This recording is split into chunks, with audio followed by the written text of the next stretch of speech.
El enigma suele ser el motor de la mayoría de los cuentos de Jorge Luis Borges. Uno o varios misterios que en general y de alguna u otra forma son resueltos o develados por el autor.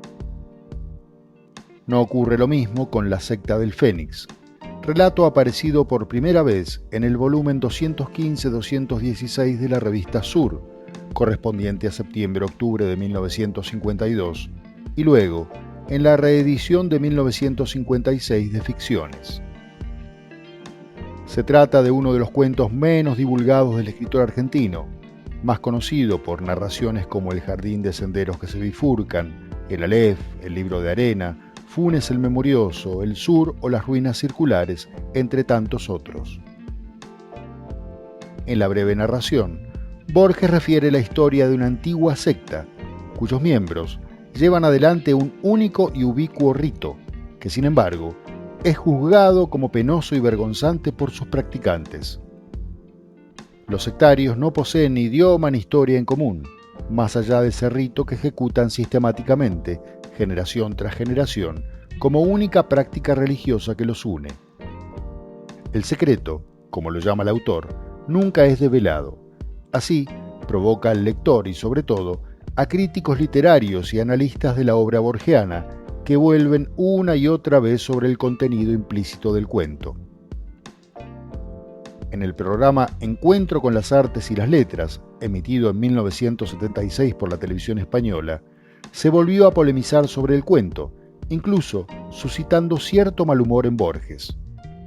Al ser consultado sobre ese enigma, dijo que habla de la idea de algo que de algún modo es un secreto y que al mismo tiempo es trivial, de algo que es un secreto y que todos conocen.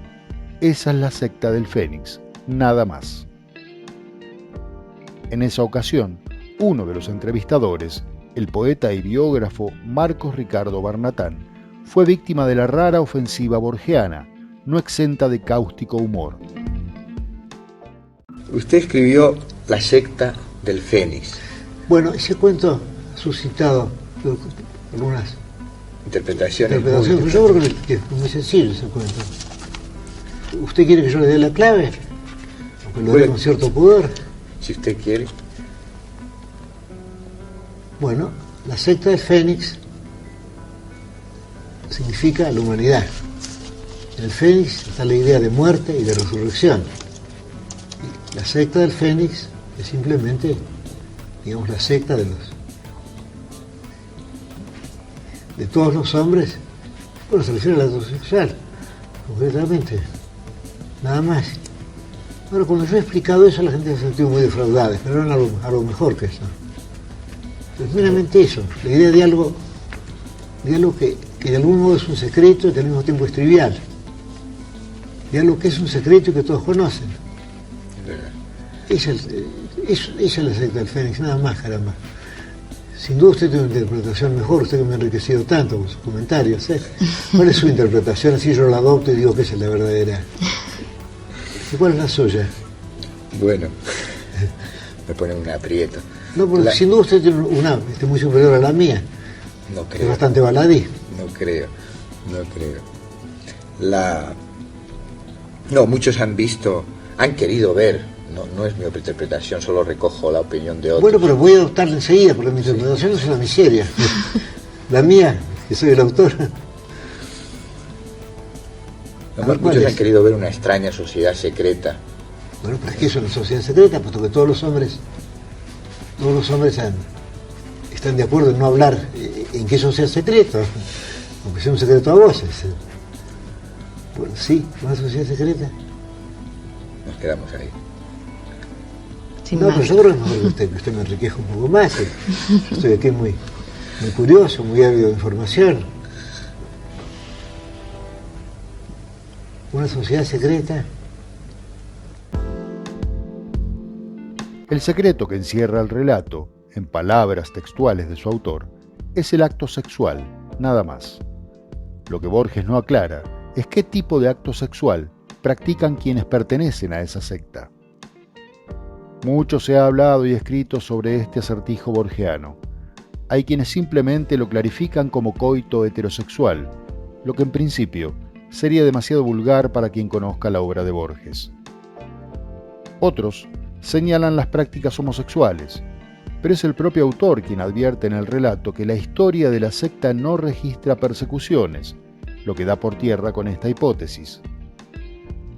Finalmente, el rito que se ejecuta de forma clandestina y del que no se habla, ni siquiera entre sectarios, podría referir a la masturbación, una acción privada que une a la humanidad, de la cual no se hace mención.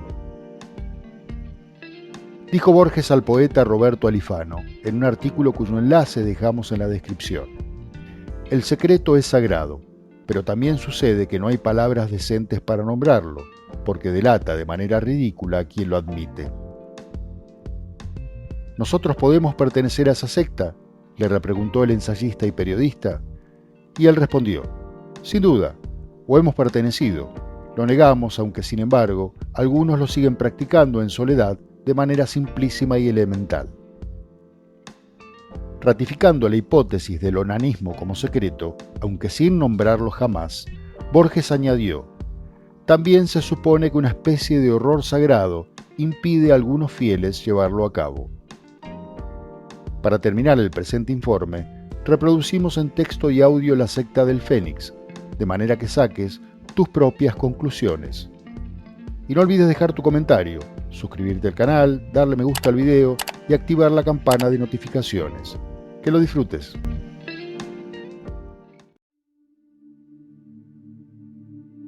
La secta del Fénix.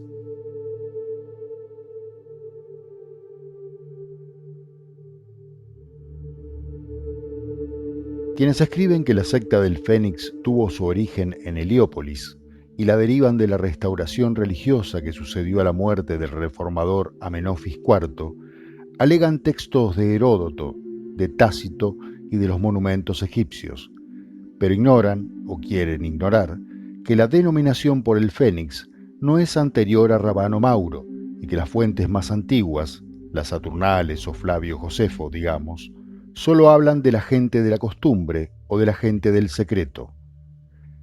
Ya Gregorovius observó, en los conventículos de Ferrara, que la mención del Fénix era rarísima en el lenguaje oral. En Ginebra he tratado con artesanos que no me comprendieron cuando inquirí si eran hombres del Fénix, pero que admitieron, acto continuo, ser hombres del secreto.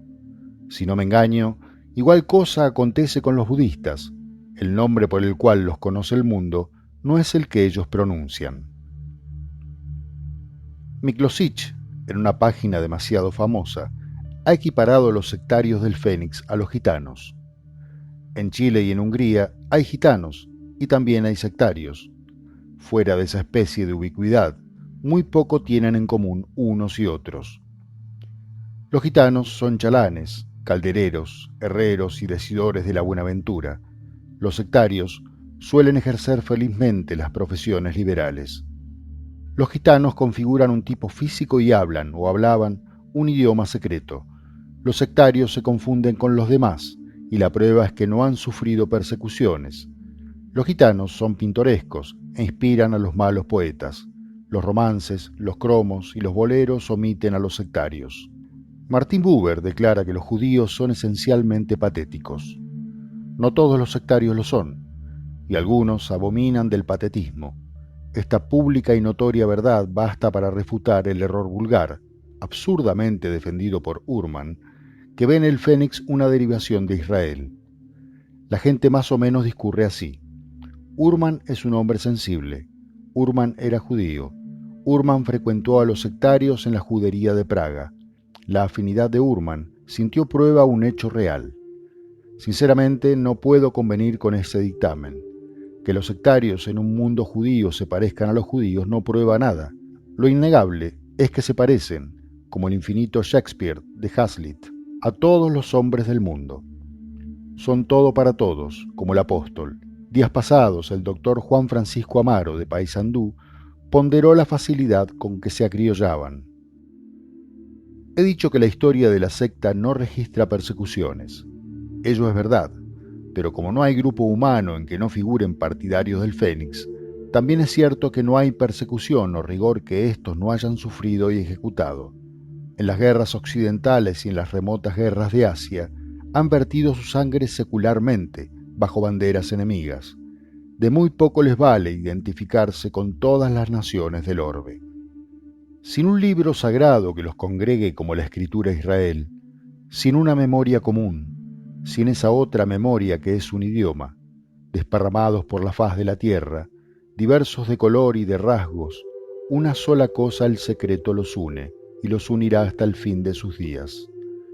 Alguna vez, además del secreto, hubo una leyenda y quizá un mito cosmogónico, pero los superficiales hombres del Fénix la han olvidado y hoy solo guardan la oscura tradición de un castigo, de un pacto o de un privilegio, porque las versiones difieren y apenas dejan entrever el fallo de un Dios que asegura a una estirpe la eternidad, si sus hombres, generación tras generación, ejecutan un rito. He compulsado los informes de los viajeros, he conversado con patriarcas y teólogos. Puedo dar fe de que el cumplimiento del rito es la única práctica religiosa que observan los sectarios. El rito constituye el secreto.